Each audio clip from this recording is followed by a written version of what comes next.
Students, तुमच्या सगळ्यांच्या आग्रहाखातर आपण लाईफ प्रोसेसेस पार्ट 2 ह्या चॅप्टरनंतर त्याच्या पुढचा चॅप्टर स्टार्ट करण्याच्या ऐवजी पोलमध्ये तुम्ही दिलेल्या वोटिंगनुसार ॲनिमल क्लासिफिकेशन हा चॅप्टर आज सुरू करत आहोत.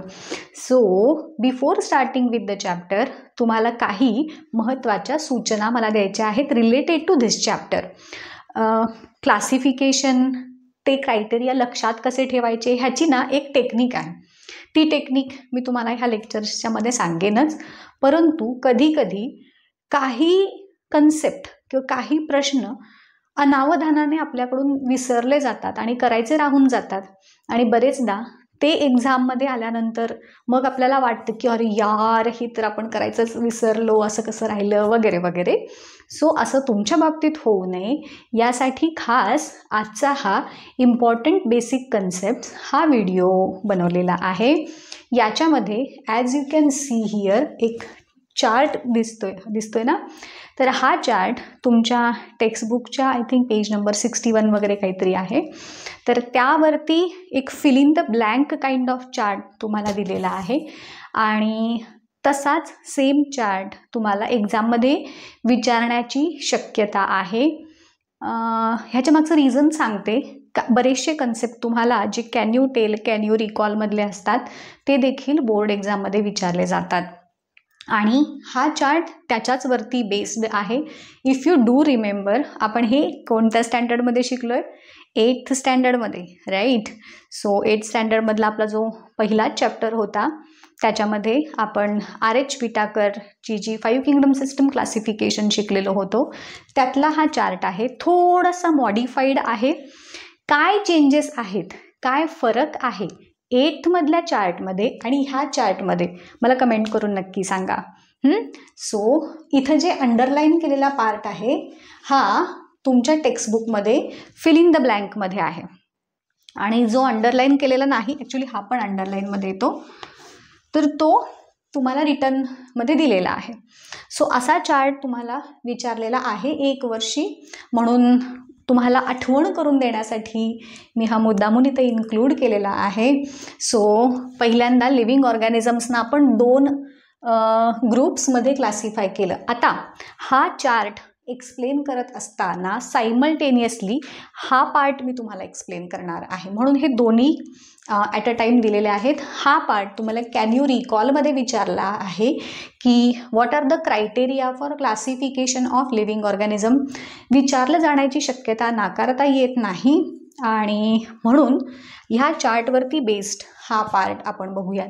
सो पहिला जो क्रायटेरिया आहे, पहिल्यांदा लिव्हिंग ऑर्गॅनिझम्सना आपण ज्या 2 मेन ग्रुप्समध्ये डिवाईड केलं त्या ग्रुप्समध्ये डिवाईड करताना कोणता क्रायटेरिया वापरला तर कॉम्प्लेक्सिटी ऑफ सेल स्ट्रक्चर. त्या लिव्हिंग ऑर्गॅनिझम्सच्या बॉडीमध्ये असणाऱ्या सेल्सचं स्ट्रक्चर सिम्पल आहे की कॉम्प्लेक्स स्ट्रक्चर आहे त्याच्या बेसिसवरती त्याला प्रो आणि यूकॅरियोटिक या 2 ग्रुप्समध्ये डिवाईड केलं.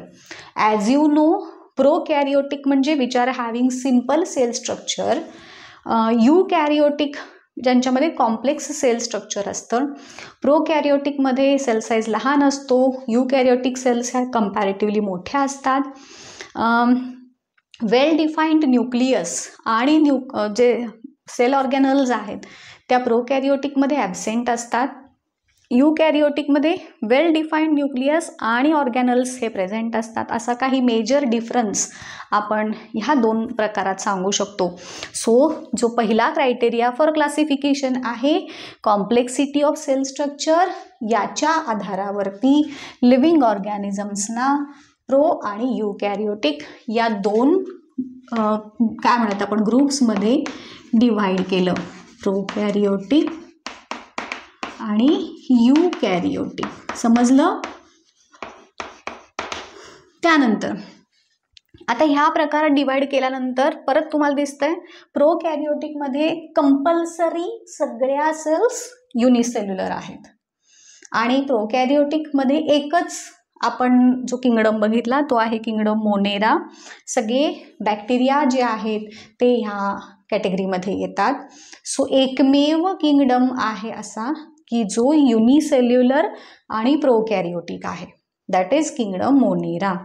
त्यानंतर येतो युकॅरियोटिककडे वळूयात. ह्याच्यामध्ये परत कॉम्प्लेक्सिटी ऑफ बॉडी ऑर्गनायझेशन, म्हणजे बॉडी स्ट्रक्चर अगेन सिम्पल आहे की कॉम्प्लेक्स आहे. कॉम्प्लेक्स म्हणजे ज्यांच्यामध्ये वेगवेगळे बॉडी ऑर्गन्स प्रेझेंट आहेत त्याला आपण कॉम्प्लेक्स बॉडी स्ट्रक्चर म्हणूया.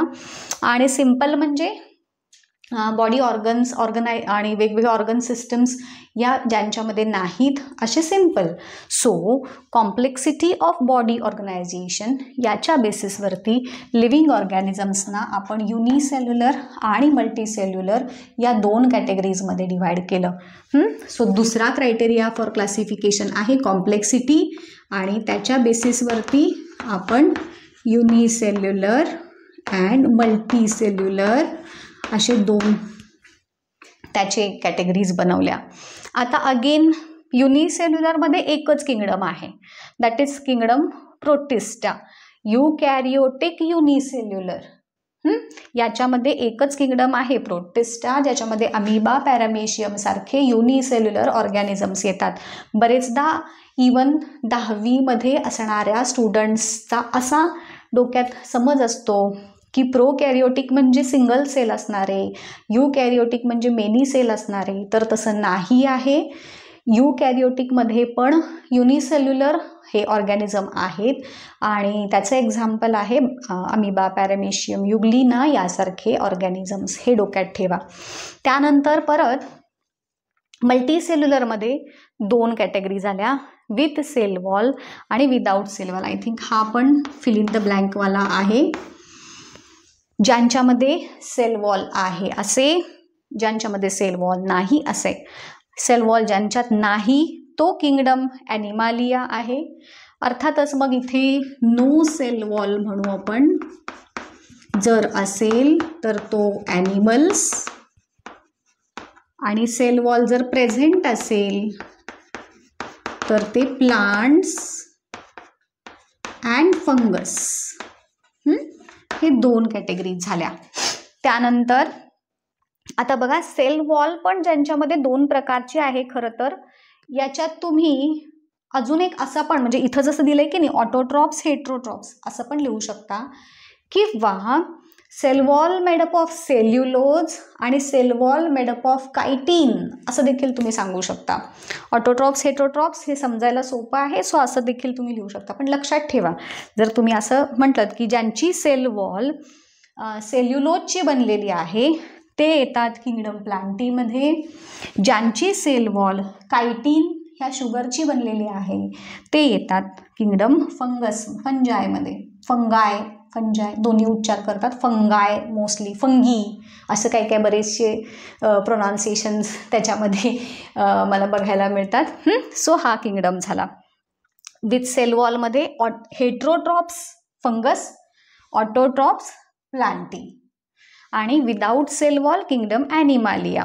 सो हे झाला. मोड ऑफ न्यूट्रिशन सोपं आहे. सांगा बरं, मोड ऑफ न्यूट्रिशनसाठी आपण काय म्हणणार? ऑब्वियसली ऑटोट्रॉप्स, हेट्रोट्रॉप्स आणि सॅप्रोफाइट्स. ऑटोट्रॉप्स प्लांट्स, हेट्रोट्रॉप्स हेट्रोट्रॉप्समध्ये ॲनिमल्स आणि सॅप्रोफाइट्समध्ये येतात हे फंगस, जे डेड अँड डिकेइंग ऑर्गॅनिक मॅटरवरती वाढतात. सो ह्याच्यामध्ये 3 कॅटेगरीज, ऑटोट्रॉप्स, हेटेरोट्रॉप्स आणि सॅप्रोफाइट्स. फंगससाठी स्पेसिफिक शब्द आहे saprophytes, that is the living organisms which feed on dead and decaying organic matter. त्यानंतर लास्ट आहे कॅटेगरी मोड ऑफ रिप्रोडक्शन, आणि त्याच्यामध्ये ऑब्वियसली 2 मोड्स येतात, एक asexual and sexual. So mode of रिप्रोडक्शनमध्ये असेक्शुअल अँड सेक्शुअल. सो हे 5 criteria आहेत की ज्याच्या बेसिसवरती आपण पूर्ण लिव्हिंग ऑर्गॅनिझम्सना 5 किंगडम्समध्ये, that is Monera, Protista, Fungi, Plantae आणि ॲनिमालिया, ह्या 5 किंगडम्समध्ये क्लासिफाय केलं. याच्यानंतरचा एक प्रश्न आहे की प्लांट्सचं क्लासिफिकेशन कसं केलं तर तोही पार्ट मी तुम्हाला शॉर्टमध्ये सांगते. डिअर स्टुडंट्स, तुमच्या बोर्ड एक्झामच्या प्रिपरेशनमध्ये प्रिव्हियस इयरचे क्वेश्चन पेपरचं महत्त्व किती आहे हे तुम्हाला मी वेगळं सांगायची गरज नाही. आज मार्केटमध्ये त्याच्यावरती खूप सारे मटेरियल्स प्रेझेंट आहेत. तुम्हाला सगळ्या क्वेश्चन पेपर्स PDF मध्ये सुद्धा मिळतात, हार्ड कॉपी आहेत, बुक्स आहेत. परंतु माझ्या बघण्यात तरी असं कोणतं पुस्तक आलं नाही की ज्याच्यामध्ये सगळ्या विषयांचे प्रिव्हियस इयरचे पेपर्स तर आहेतच, परंतु त्याच्याच बरोबर प्रत्येक प्रश्नाचं एक मॉडेल आन्सर देखील इन्क्लूड आहे. विचार करा, तुम्हाला जर असं एखादं बुक मिळालं की ज्याच्यामध्ये सगळ्याच विषयांचं एकत्रित PYQs along with model answers जर तुम्हाला मिळाली तर नक्कीच तुमच्या बोर्ड एक्झामच्या प्रिपरेशनमध्ये त्याचा तुम्हाला खूप जास्त चांगल्या पद्धतीनं फायदा होणार आहे. सो स्टुडंट्स, माझ्या पाहण्यामध्ये हे ओसवाल पब्लिकेशनचे बुक्स मी जस्ट मार्केटमध्ये बघितलं तर ह्या बुक्समध्ये तुम्हाला जर तुम्ही बघितलं सेमी इंग्लिश मीडियम आणि इंग्लिश मीडियम दोघांसाठीही असे वेगळे सेट आहेत. याच्यामध्ये तुमचे हिंदी, मराठी, सायन्स, संस्कृत सगळ्याच विषयांचे प्रिव्हियस इयरचे पेपर्स पण आहेत, शिवाय मॉडेल पेपर्स देखील आहेत अलॉंग विथ आन्सर्स. सो एकदा तुम्हाला प्रश्न कळाला आणि त्याचं मॉडेल आन्सर काय आहे हे कळाल्यानंतर तुम्हाला ॲक्युरेट आन्सर्स लिहायला त्याचा नक्कीच बोर्ड एक्झाममध्ये फायदा होणार आहे. सो जर तुम्हाला ही बुक्स घ्यायची असतील, विकत घ्यायची असतील तर त्याच्या लिंक्स, बाईंग लिंक्स मी ह्या व्हिडिओच्या डिस्क्रिप्शन बॉक्समध्ये देत आहे. So just you have to click those links आणि पुस्तकं घ्या, छान अभ्यास करा. All the best. प्लांटचं क्लासिफिकेशन करण्यासाठी अगेन हे 5 मेन क्रायटेरिया आहेत ज्यांच्या आधारे आपण पूर्ण किंगडम प्लांटीमधल्या जे प्लांट्स आहेत त्यांना आपण वेगवेगळ्या ग्रुप्स, सबग्रुप्स, डिव्हिजन्समध्ये डिव्हाइड केलेला आहे. सो त्यातला पहिला जो बेसिक क्रायटेरिया आहे presence or absence of organs. Organs ज्यांच्यामध्ये प्रेझेंट नाहीत अशा प्लांट्सच्या 2 कॅटेगरीज येतात ॲक्च्युली, थॅलोफायटा आणि Bryophyta.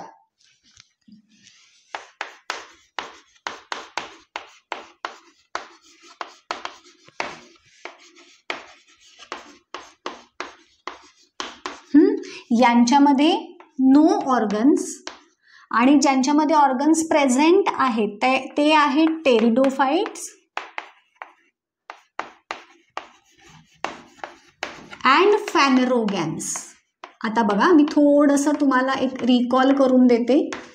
Yes, Thallophyta, Bryophyta, Pteridophyta हे क्रिप्टोगॅम्स येतात, ज्यांना ॲक्च्युली पानं, फळं, फुलं हे काही नसतात असे क्रिप्टोगॅम्स. आणि फॅनेरोगॅम्स म्हणजे फ्लावरिंग प्लांट ज्याला म्हणतो आपण. परत पुन्हा काही स्पेसिफिक कंडिशन्सनुसार थॅलोफायटा, ब्रायोफायटा जर तुम्हाला आठवत असेल तर it indicates the sequence of evolution in plants. बरोबर, थॅलोफायटा हे कम्प्लिटली ॲक्वॅटिक होते, ब्रायोफायटा जे आहेत ते ॲम्फिबियन झाले आणि मग टेरिडोफायटा जे ट्रूली टेरेस्ट्रियल प्लांट झाले. So it indicates the sequence of evolution in plants. बरोबर, त्यामुळं हे झाले ज्यांच्यामध्ये ऑर्गन्स आहेत आणि नाहीत. जर असतील तर ते टेरिडोफाइट्स आणि फॅनेरोगॅम्समध्ये इन्क्लूड केले आणि नाहीत ते थॅलोफायटा आणि ब्रायोफायटामध्ये. Similarly conducting tissues like xylem and phloem ज्यांच्यामध्ये नाहीत ते थॅलोफायटा आणि ब्रायोफायटा आणि ज्यांच्यामध्ये आहेत ते अगेन टेरिडोफाइट्स अँड फॅनेरोगॅम्स. ह्याच्यासारखं सेम इथं आहे, सो मी काय ते परत रिपीट करत नाही. कंडक्टिंग टिश्यूजमध्ये xylem conducts water, phloem conducts food. So ते ज्यांच्यामध्ये आहेत आणि नाहीत अशा आधारे परत प्लांट्सना आपण क्लासिफाय केलं. त्यानंतर flowers and seeds and fruits. Obviously आता जसं मी तुम्हाला सांगितलं, जर फ्लावर्स, सीड्स, फ्रूट प्रेझेंट असतील तर ते फॅनेरोगॅम्समध्ये येतात आणि ज्यांच्यामध्ये प्लांट हे नाहीत ते येतात क्रिप्टोगॅम्समध्ये. त्यानंतर seeds enclosed in fruit or not. मग ऑब्व्हियसली हे क्लासिफिकेशन स्पेसिफिकली फॅनेरोगॅम्समध्ये येतं. सो फॅनेरोगॅम्स म्हणजेच flowering plants are divided into again 2 types. जर सीड्स इनक्लोज्ड असतील तर त्यांना आपण म्हटलं एंजिओस्पर्म आणि ज्यांचे सीड्स इन्क्लोज्ड नाहीत, ओपन आहेत, ते जिम्नोस्पर्म्स.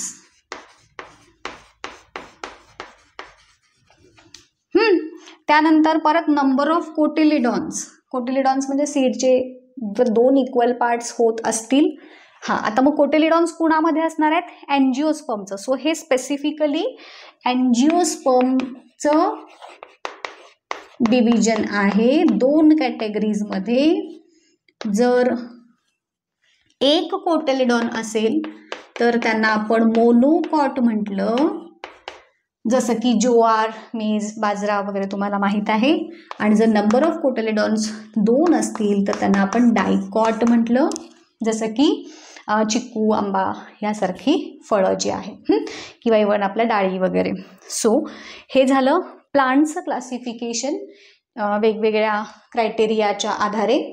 ह्याच्यावरती तुम्हाला जास्त प्रश्न विचारला जाणार नाही, बट जसं आपण म्हणतो ना की युद्धाची तयारी करताना आपण सगळ्या बाजूनी विचार करणं गरजेचं आहे.